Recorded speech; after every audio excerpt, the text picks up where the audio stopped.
Hi, I'm JB Portillo. Welcome to In the Know, a POA-sponsored program to help keep you informed of projects and events going on in our area. At the beginning of each month, we'll post this program on the POA's Facebook site and make it available to the community television station. We hope you will enjoy being in the know.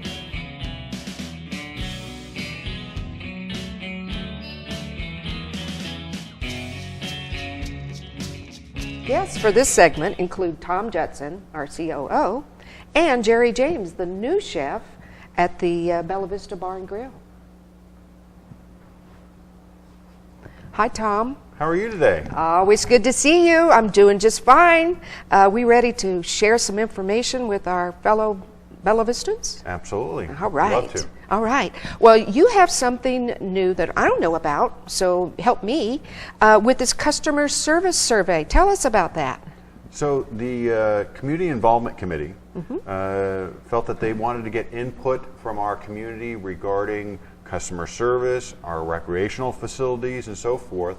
And so what we did was we looked back, and the POA had done an extensive survey in 2013. Now that survey was 50 question one. So we put one together, and it's 16 questions. It's going to be going out very soon. Maybe you've already seen it by the time this airs. You may have already received it. So we encourage everybody to respond. The more responses we get, the better the data we get. And what's really interesting is a lot of the questions are identical to what was asked in 2013, and we'll be able to compare the information, compare the answers, and see how we're doing. Oh, that's always good. Yeah. So you got a good response or a fair response in 13, you think, to compare? It's about 5,000 people responded. Okay, well, that's a lot. Yeah. That's a lot. Oh, I'm excited. I can't wait. Yeah. I'll tell you exactly what I think. It surprises you, right? Okay, so now, something I'm really excited about for everyone. What I like about you is you don't just shoot from the hip, you plan. And the latest thing you have going is the FiveYear Financial Planning Committee. Correct. Let's talk about that. So we put that together, and I even have the original memo here that we put together for the board. So I'm just going to read something real quick. Sure. There's 5 objectives for this committee. It's a task force, and it's a short-lived task force. The first is to assess the current financial state of the POA. Second is to anticipate the major capital projects, infrastructure needs, operational objectives, and of the POA over the next 5-year period. Right. Next is to forecast the financial state of the POA during this 5-year period when we're doing all those projects.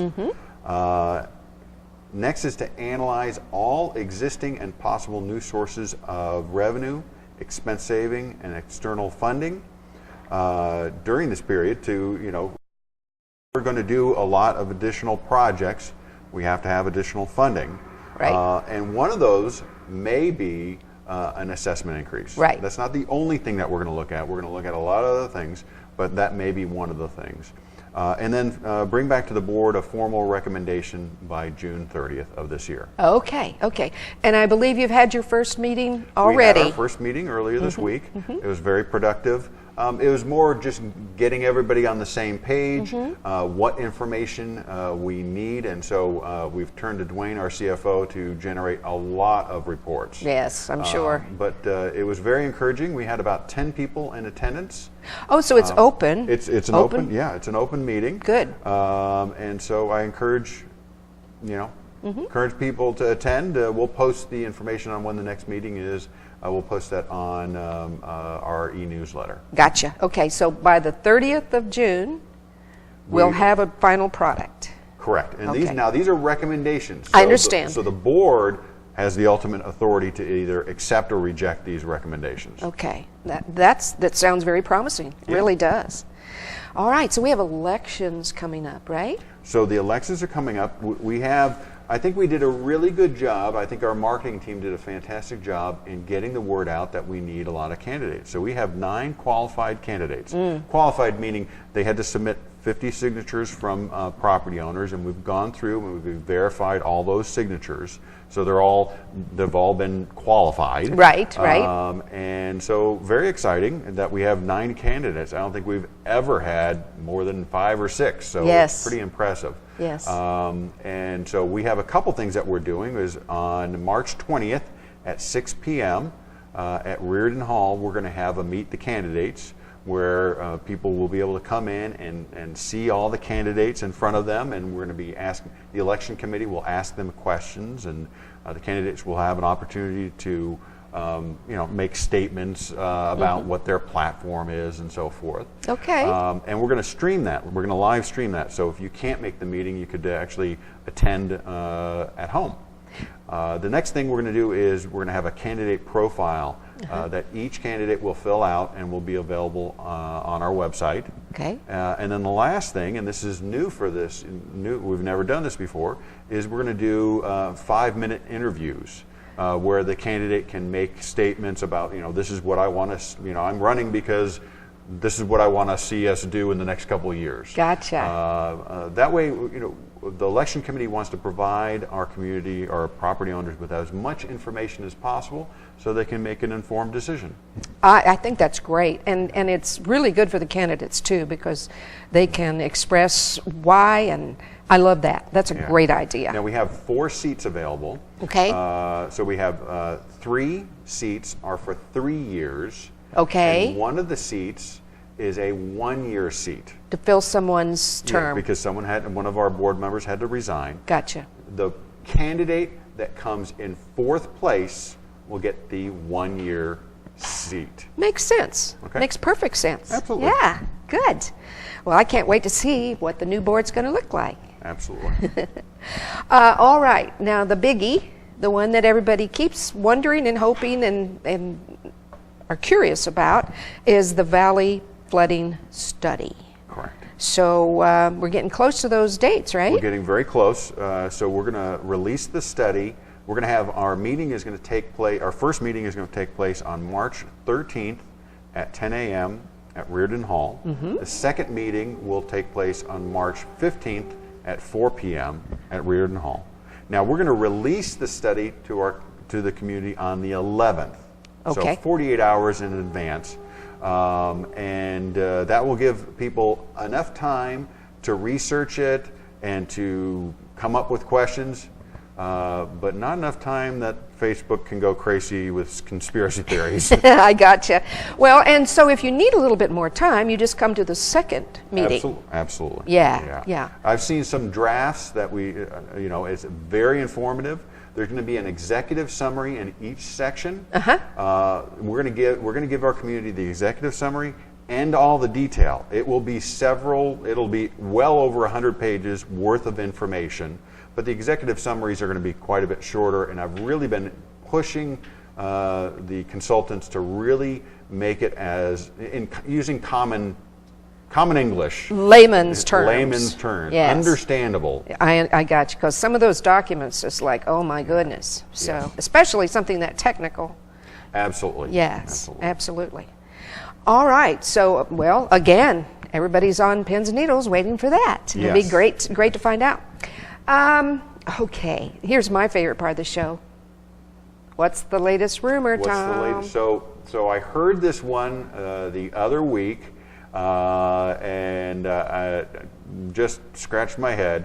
The person came up to me, a property owner, said, I hear that Lake Point is closing February 1st. I have no idea where these come from. Well, Tom, I was there last night, so I can You must have been all alone because we were closed. But no, we're not closing. We're doing fine. It's slow during the wintertime. Sure. That's that time of year. We've had a couple of very nice events that were very successful. We did a prime rib event earlier. Yes. We did a champagne sampling event that was very successful. We have a Valentine's event coming up. So we're doing fine. It is the slow time of year. But once we get into spring and then summer, we're going to be doing great. Our wedding bookings are just Very well. We've gone recently. Our team went to 2 different wedding shows. I saw that. Yes. And we got a lot of really good leads Yeah. on that. So we're doing great. I have no idea where some of these rumors come from, but Well, this one is not factual. I hear you, and we're going to dispel as many of those as we can within the know. All right, so let's stay tuned. Thank you for being with me today. I appreciate it. And stay tuned for our next guest.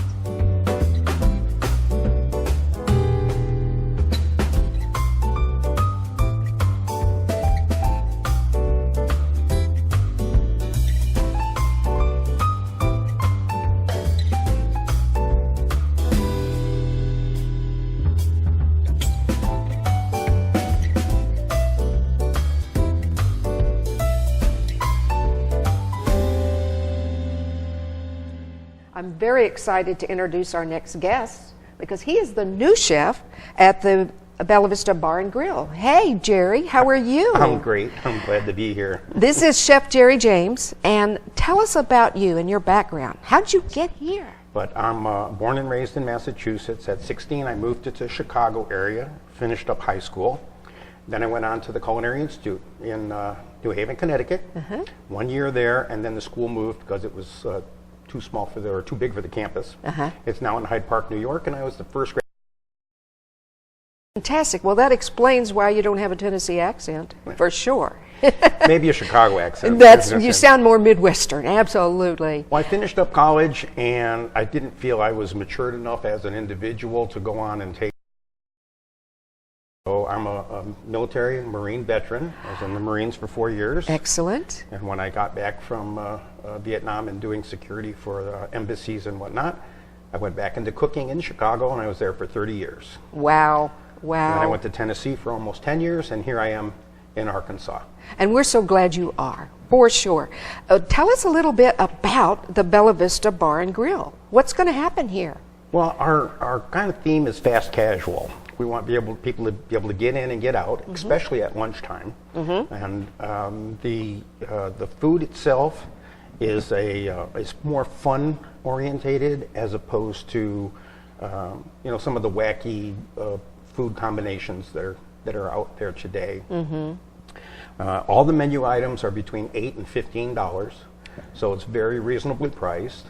My thought concept is to get people in there and have a value and have the best food around at that value price. Now, you're open every day of the week, or you will be open? We will be open every day of the week, 11 till 9.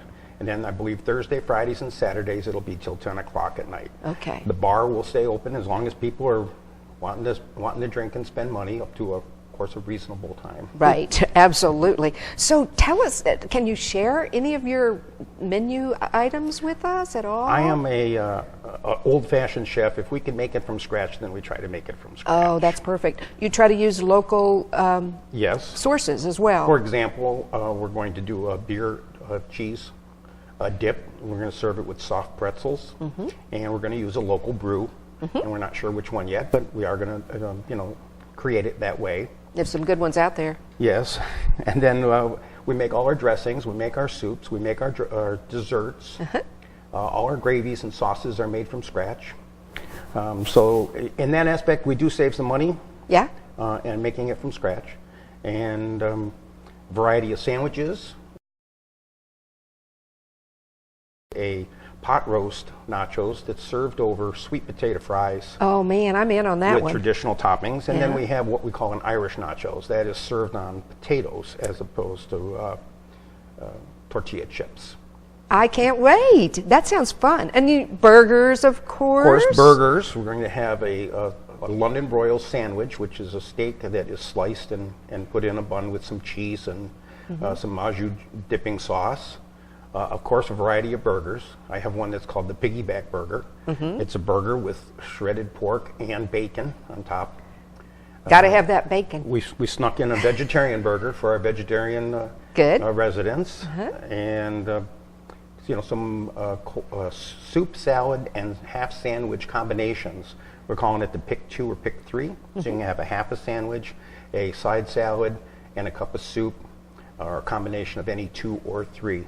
And like I said, still reasonably priced for, the Glad residents. you're here. I want to be one of the first people in the door. No. I'm going to be bringing my wife down from Tennessee. We're trying to sell our house in Tennessee. And it's a tough being, separated about 500 miles. Oh, it is, yes. But she's very anxious to come out here and be with us. This is a beautiful area. part of the country. I mean, Tennessee's beautiful, but so is Northwest Arkansas. We're pretty proud. Where we stayed there, it's very similar. It's mountainous trees, open area, and so it's a lateral move for the climate and and the area. Absolutely. Well, you know what? I have absolutely enjoyed talking to you today, and I'm sure we'll talk more in the future. Oh, great. You can be one of the first in the door to try my wonderful cooking. I want to do that. I want to do that for sure. So anyway, thank you all for being with us today. And next time, we've got a treat for you because we're going to be filming at the new Welcome Center here at the Country Club. See you then.